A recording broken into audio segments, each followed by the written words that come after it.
Current affair फंडा। आज हम फिजिक्स में कुछ एमसीक्यू सॉल्व करेंगे जो कि फोर्स एंड ग्रेविटेशन के कंसेप्ट पे बेस्ड है। Before starting the video one thing is that कि इस वीडियो के नीचे आपको सब्सक्रिप्शन का एक ऑप्शन दिखाई दे रहा है, तो आप अगर हमारा वीडियो पहली बार देख रहे हैं so please subscribe our channel. आप इस वीडियो को लाइक कर सकते हैं, इस पर अपने कमेंट दे सकते हैं, साथ में इस वीडियो को आप शेयर भी कर सकते हैं। So start with the first question. The inertia of a moving object depends on. इस क्वेश्चन में हमसे कहा जा रहा है कि जो एक मूविंग ऑब्जेक्ट है, दैट मीन्स जो इस वक्त मोशन में है, उसका जो इनर्शिया है वो किस पे डिपेंड करता है। अगर आपने फोर्स का वीडियो देखा होगा so you can answer this question कि इनर्शिया क्या है। इनर्शिया एक्चुअल में किसी सब्सटेंस की या किसी ऑब्जेक्ट की प्रॉपर्टी है जिसमें वो अपनी जो भी उसकी पोजीशन है, चाहे वो रेस्ट में है चाहे वो मूव कर रहा है, उसमें चेंज को रेजिस्ट करता है। इसको हम इनर्शिया कहते हैं और इसको हिंदी में कहते हैं जड़ता। सो इनर्शिया होल सोल पूरी तरीके से डिपेंड करता है मास ऑफ द ऑब्जेक्ट। वो सिर्फ और सिर्फ मास पे डिपेंड करता है। So answer of this question is c. This is the answer. The inertia of a moving object depends on mass of the object. अगर आपको डिटेल चाहिए तो आप फोर्स के वीडियो को देखिएगा जिसमें इसका कंसेप्ट अच्छे तरीके से हमने एक्सप्लेन किया हुआ है। So C is the answer. Inertia of a moving object depends on the mass of the object. Which of the following effect cannot be produced by an unbalanced force acting on a body? Force दो तरीके के होते हैं, balanced force और unbalanced force. सो unbalanced force किस तरीके का effect produce करते हैं, जैसे कि जो कि हमने वीडियो में भी एक्सप्लेन किया हुआ है फोर्स के वीडियो में। यहाँ पे हम एग्जांपल लेते हैं एक अनबैलेंस्ड फोर्स को एक्सप्लेन करने के लिए कि वो क्या होता है। मान लीजिए कि यहाँ पर एक टॉय कार है मेरे पास। उस टॉय कार को, इस टॉय कार के नीचे व्हील्स लगे हुए हैं और ये किसी सरफेस पे इस वक्त चल रही है। सो एक तरफ से मैंने इसको एक तरह से अपने हाथ का धक्का दिया, दैट मीन्स मैं इसको इस डायरेक्शन में अपने हाथ से फोर्स दे रही हूँ, पुश दे रही हूँ। इसके अपोजिट डायरेक्शन में जहां से मैंने पुश दिया है वहां से अपोजिट डायरेक्शन में फोर्स ऑफ फ्रिक्शन अप्लाई होगा। फोर्स ऑफ फ्रिक्शन क्या होता है? घर्षण का बल जो कि इस सरफेस पे एक्ट करेगा। अब क्योंकि ये एक सरफेस के ऊपर चल रही है और साथ में इसके व्हील्स हैं, तो व्हील्स के लगने से क्या होता है कि फोर्स ऑफ फ्रिक्शन कम हो जाता है। यहां पर एक force of the gravity act करेगा और इसके अपोजिट फोर्स एक्ट करेगा force of reaction which is exerted by the ground, force of reaction. और इसके नीचे की तरफ होगा force of gravity, force of gravity. ये चार तरीके के फोर्स इस टॉय कार पर एक्ट कर रहे हैं। तो force reaction, that means force of reaction which is exerted by the ground, और फोर्स ऑफ ग्रेविटी, ये दोनों एक दूसरे को कैंसिल आउट कर देंगे क्योंकि ये बिल्कुल एक दूसरे के इक्वल अपोजिट हैं। अब हम बात करते हैं कि जो हमने अपने हाथ का धक्का दिया था, दैट मीन्स हमने पुश करा था, और इस तरफ से फ्रिक्शन, उसका क्या इफेक्ट है। हमने इस तरफ से धक्का दिया, जैसे मैंने बताया कि इसमें व्हील्स लगे हुए हैं, तो जो फ्रिक्शन है, जो फोर्स ऑफ फ्रिक्शन है वो यहाँ पर कम हो जाएगा। इसका मतलब क्या हुआ कि फोर्स ऑफ पुश ज्यादा हो जाएगा, वो इसको कैंसिल आउट नहीं कर पाएगा। सो देयरफॉर अब ये जो टॉय कार है ये आगे की तरफ चली जाएगी। यहाँ पर ये चीज एक्सप्लेन करने का क्या मतलब था? इसका एक्सप्लेन करने का मतलब ये था कि इसे हम कहते हैं अनबैलेंस्ड फोर्स। अनबैलेंस्ड फोर्स क्या करता है, वो किस तरीके का इफेक्ट मतलब दैट मीन्स किसी भी ऑब्जेक्ट पे प्रोड्यूस करता है। It change in speed of the body, वो स्पीड चेंज कर सकता है बॉडी की, वो डायरेक्शन ऑफ मोशन भी चेंज कर सकता है, और वो स्टेट ऑफ रेस्ट भी चेंज कर सकता है। केवल और केवल shape of the body can not be change by an unbalanced force. So answer of this question is b. B is the answer. B is the answer of this question. That means unbalanced change, जो unbalanced force होता है वो किसी body में उसकी shape change नहीं कर सकता, इसके अलावा वो स्पीड चेंज कर सकता है, वो उस स्पीड की जो उसका डायरेक्शन है, जो डायरेक्शन ऑफ मोशन है वो चेंज कर सकता है, वो जो उसकी स्टेट ऑफ रेस्ट है उसको चेंज कर सकता है, बस ये केवल शेप को चेंज नहीं कर सकता है. If we release a magnet, if we release a magnet held in our hand, it falls to the ground. The force which makes the magnet fall down is an example of. इसमें question हमसे कहा जा रहा है कि हमने हाथ में एक मैग्नेट लिया हुआ है, हमने उस मैग्नेट को नीचे छोड़ दिया, दैट मीन्स हमने अपने हाथ से उस मैग्नेट को गिरा दिया, वो मैग्नेट नीचे ग्राउंड पे गिर गया. अब किस फोर्स ने, that means the force which makes the magnet fall down, किस फोर्स की वजह से ऐसा हुआ कि मैग्नेट गिर गया, ये हमसे क्वेश्चन में पूछा जा रहा है. जैसे मैंने बताया कि जो अनबैलेंस्ड फोर्स होते हैं, unbalanced force it makes the change in the state of rest, it makes the change in the speed of the motion, it makes the change in the direction of motion. इसमें unbalanced force उसको change कर देते हैं, और जो balanced force होता है वो केवल और केवल शेप में जो चेंज होता है वो बैलेंस्ड फोर्स की वजह से होता है. यहाँ पर क्या हुआ, पहले मैग्नेट हमारे हाथ में रेस्ट की पोजीशन में था, अब वो नीचे गिर गया, इसका मतलब है वो मोशन में आ गया. मींस यहाँ क्या हुआ, मैग्नेट की जो स्टेट थी, स्टेट ऑफ रेस्ट, वो चेंज हो गई, and this is done because of the balanced force. So answer of this question is A. Sorry, answer of this question is unbalanced force. Unbalanced force makes the change in the state of rest. State of rest. जो इस वक्त magnet हमारे हाथ पे state of rest में था, that means विश्राम की पोजीशन में था, उसके अंदर चेंज हो गया, and this done because of the effect of unbalanced force. So answer of this question is B. A passenger in a moving train tosses a coin. एक पैसेंजर जो कि एक मूविंग ट्रेन में है, उसने एक कॉइन को उछाला, उसको टॉस किया, विच फॉल्स बिहाइंड हिम, और वो कॉइन उसके पीछे जाकर गिरा. दिस शोज, ये हमें क्या बताता है कि जो ट्रेन का मोशन कैसा है. अब इसका दैट मीन्स कॉइन का हमें यहाँ पे एक इंसिडेंस दिया हुआ है, और उससे पूछा जा रहा है कि वो जो ट्रेन है जिसमें ये ट्रेवल कर रहा है पैसेंजर, उसका मोशन किस तरीके का होगा. सो this is based, a passenger जो कि इस वक्त एक मूविंग ट्रेन में है, वो ट्रेन मूव कर रही है, उस ट्रेन में वो पैसेंजर है, उसने अगर ट्रेन मूव कर रही है, ये मान लीजिए कि वो इस डायरेक्शन में ट्रेन मूव कर रही है, इसका मतलब है ये पैसेंजर भी इसी डायरेक्शन में मूव कर रहा है क्योंकि वो इसके कांटेक्ट में है, उसी के हाथ में कॉइन है. अब वो कॉइन भी इसी डायरेक्शन में, अगर उसका मोशन देखा जाए तो वो भी इसी डायरेक्शन में, उसी वेलोसिटी से, जिस वेलोसिटी से ट्रेन मूव कर रही है, उसी वेलोसिटी से वो पर्सन भी, और उसी वेलोसिटी से वो कॉइन जो इस वक्त उसके हाथ में है वो मूव कर रहा है. अब उसने कॉइन को उसने ऊपर उछाल दिया, कॉइन को उसने ऊपर उछाला. जब उसने कॉइन को ऊपर उछाला, उतनी देर में ट्रेन अपनी स्पीड से आगे बढ़ गई.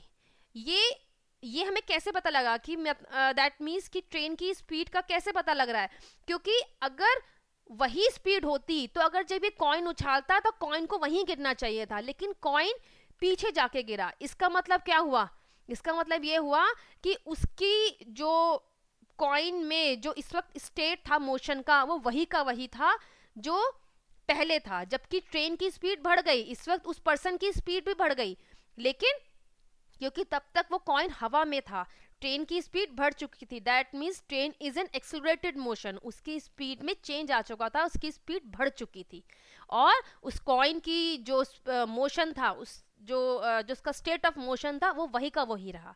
इस कारण से कॉइन उस आदमी के पीछे जाके गिरा. इससे पता लगता है कि the motion of the train is accelerated. So answer of this question is a. A fielder pulls his hand backward after catching a cricket ball. जब कोई फील्डर फील्ड में बॉल को, क्रिकेट बॉल को कैच करता है, वो अपने hand को पीछे की तरफ लेता है.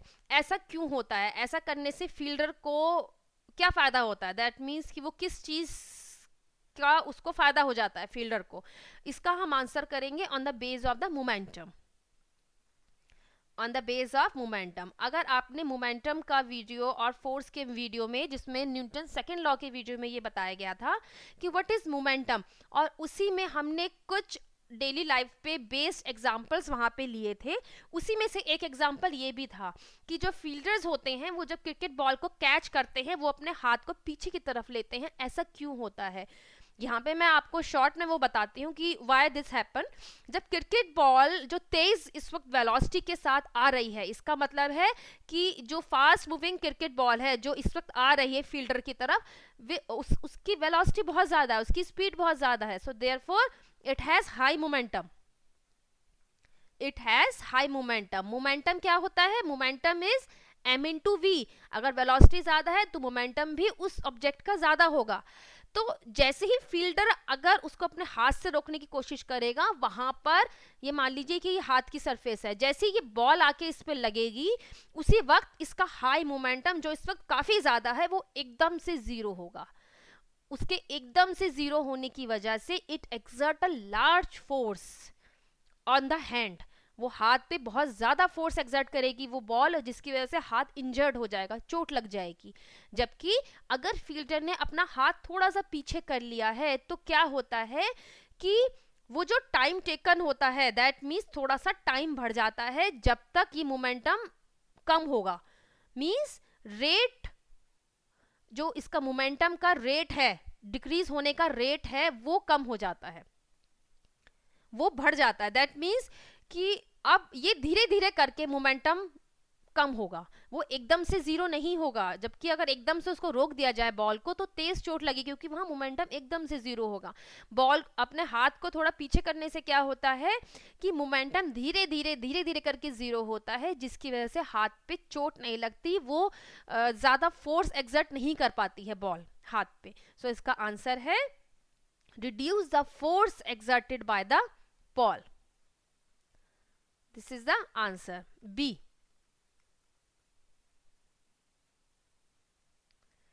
The rocket work on the principle of conservation of momentum.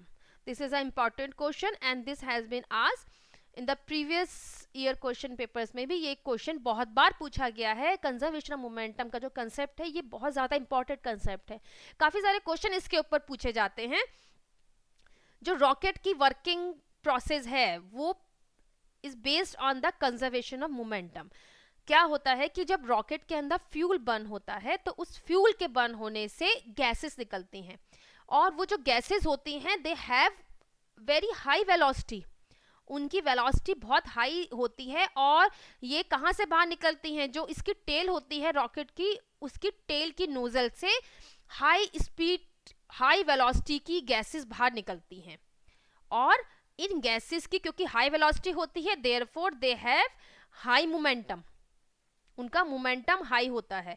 सो जब इतनी ज्यादा मोमेंटम की गैसेस बाहर निकलेंगी तो ये इसका इक्वल एंड अपोजिट मोमेंटम इंपार्ट करेंगी ऑन द रॉकेट ऑल्सो, बिल्कुल इसके अपोजिट डायरेक्शन में। दैट मीन्स रॉकेट के ऊपर भी इतना ही हाई मोमेंटम इंपार्ट होगा जो कि अपोजिट डायरेक्शन में होगा। इस मोमेंटम को बैलेंस करने के लिए जो है वो रॉकेट वो ऊपर की तरफ जाता है, to balance this high momentum of the gases. So answer of this question is momentum. Jet aeroplanes is also work on this principle. Jet aeroplanes, ये भी जेट एरोप्लेन्स का जो वर्किंग प्रिंसिपल है वो भी कंजर्वेशन ऑफ मोमेंटम पर based है। So answer of this question is c, momentum. A boy of mass 50 kg standing on a ground. एक लड़का जिसका मास है 50 kg, वो ग्राउंड पे खड़ा है and he exerted a force of 500 Newton का वो फोर्स वहां पर एक्सर्ट कर रहा है on that ground. The force exerted by the ground on the boy will be. अब ग्राउंड भी उसके अपोजिट फोर्स एक्सर्ट करेगा। जब वो बॉय खड़ा हुआ है, ये मान लीजिए लड़का यहाँ पे खड़ा है ग्राउंड पे, अब ये ग्राउंड पे खड़ा है, इसका जो मास है वो 50 kg का है, और वो जो यहाँ फोर्स एक्सर्ट कर रहा है वो कर रहा है 500 न्यूटन का फोर्स ग्राउंड पे एक्सर्ट कर रहा है। इसका मतलब क्या हुआ? Equal and opposite force has been exerted by the ground on the boy also. So वो कौन सा फोर्स एक्सर्ट करेगा, वो भी इसका equal and opposite force exert करेगा जो कि 500 न्यूटन का होगा, क्योंकि वो भी 500 न्यूटन का जो फोर्स है वो बॉय वो एक्सर्ट कर रहा है ऑन द ग्राउंड, इसके बिल्कुल अपोजिट फोर्स एक्ट होगा, वो भी 500 न्यूटन का होगा. सो answer of this question is D. An object of mass 2 kg is sliding on a constant with a constant velocity of 4 meter per second on a frictionless horizontal table. एक object है जिसका हमें मास दिया हुआ है 2 kg. 2 kg का मान लीजिए ये ऑब्जेक्ट है, इसका 2 kg का मास है और इसकी स्पीड हमें दी हुई है 4 मीटर पर सेकेंड की स्पीड से. वो एक फ्रिक्शनलेस हॉरिजॉन्टल टेबल पे रोल डाउन कर रहा है, मतलब इसके ऊपर वो स्लाइड कर रहा है. ये एक फ्रिक्शनलेस टेबल है. यहाँ पे ध्यान दीजिए, फ्रिक्शनलेस टेबल क्या होती है, दैट मीन्स किसी भी जो चिकनी सतह होती है, जो बिल्कुल चिकनी होती है, उसको हम फ्रिक्शनलेस कहते हैं. क्यों? क्योंकि वहां पे कोई घर्षण नहीं होता. ये जो ऑब्जेक्ट है ये इसके कांटेक्ट पे है और ये 2 kg का इसका मास है और जो कि 4 मीटर पर सेकेंड की यूनिफॉर्म वेलोसिटी के साथ इसके ऊपर स्लाइड कर रहा है.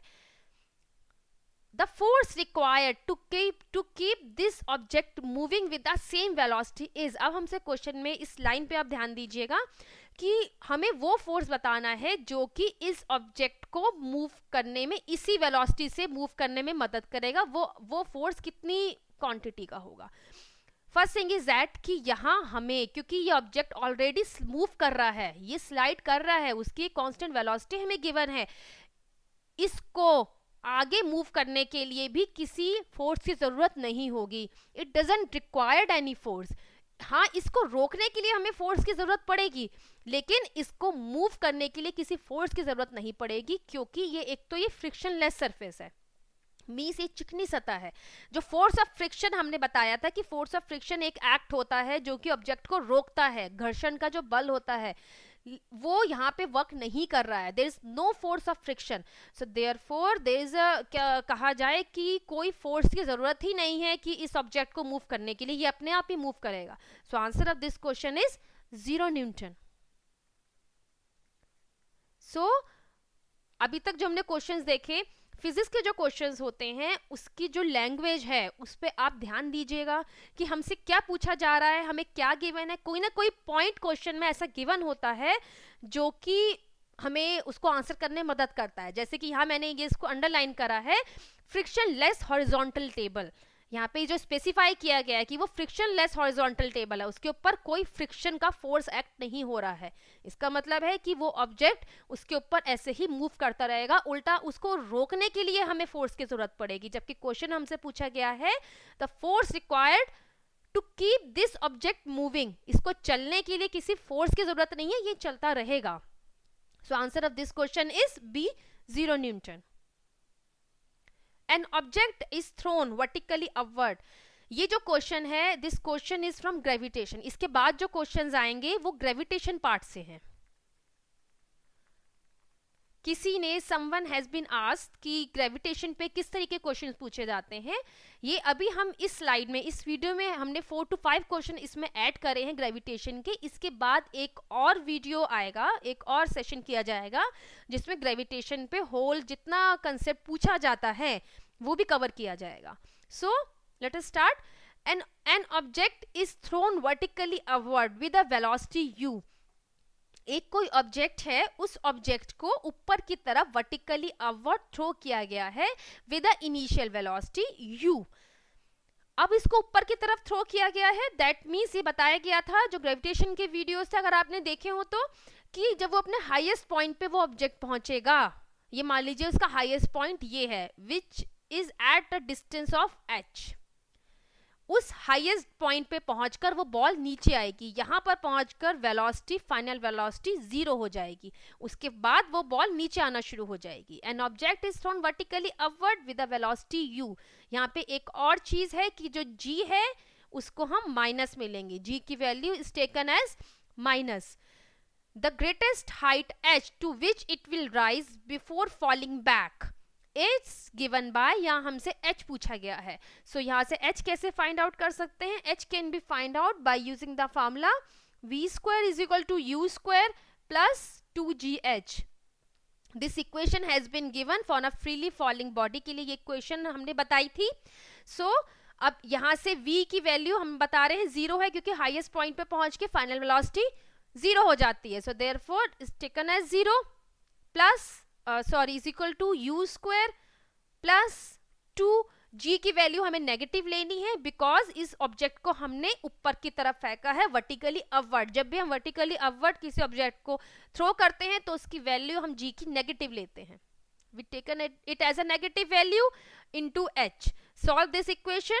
यहां से हो जाएगा u स्क्वायर माइनस 2gh. इसको आप इधर लेकर आए तो ये हो जाएगा u square is equal to 2gh and h can be find out by this relation u square divided by 2g. So this is a relation to find out the h or the maximum height or the greatest height. So यहाँ से हम देखेंगे तो इसका answer आता है b. So b is the answer. This is the greatest height. The mass of moon is about 0.012 times that of earth and its diameter is about 0.25 times that of earth. The value of g on the moon will be. अब आप ध्यान दीजिएगा फिर से इस question की language पे.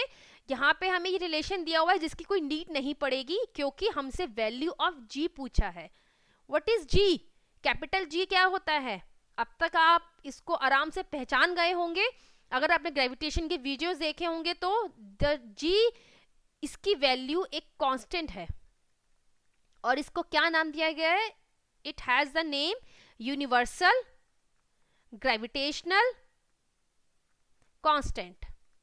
Universal gravitational constant. और इसकी वैल्यू सब जगह कांस्टेंट होती है. इसकी वैल्यू कांस्टेंट ही रहती है. इसकी वैल्यू होती है 6.67 इंटू 10⁻⁻11.